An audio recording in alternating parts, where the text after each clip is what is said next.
Yo guys! Tagal natin hindi nakita. So welcome back again to my channel, Chokoy Channel. So for today's video guys, tayo ay magluluto ng isang putahe na pwedeng pampulutan o kaya pwedeng pangulam. Ito ang spicy leeg ng manok. Tara, simulan na natin. Huwag natin patagalin ito mga Chokoy. So lilinisin muna natin yung yung manok. Ito yung napili manok. Leeg ng manok.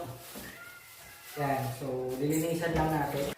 So pagkatapos natin siya linisan guys, kasi ang gagawin ko is pulutan siya, no? So kailangan hatiin muna natin siya kasi sobrang laki masyado ng leeg.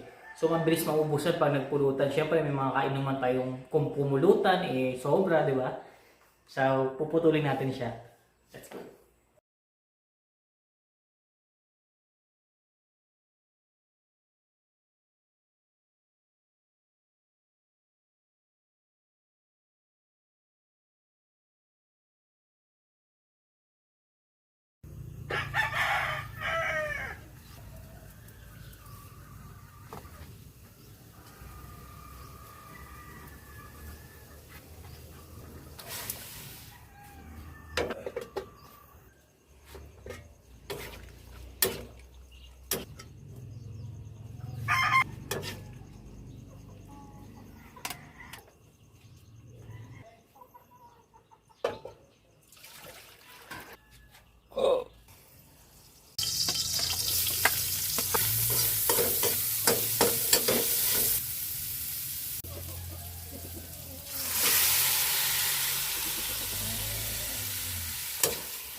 Ito yung basa.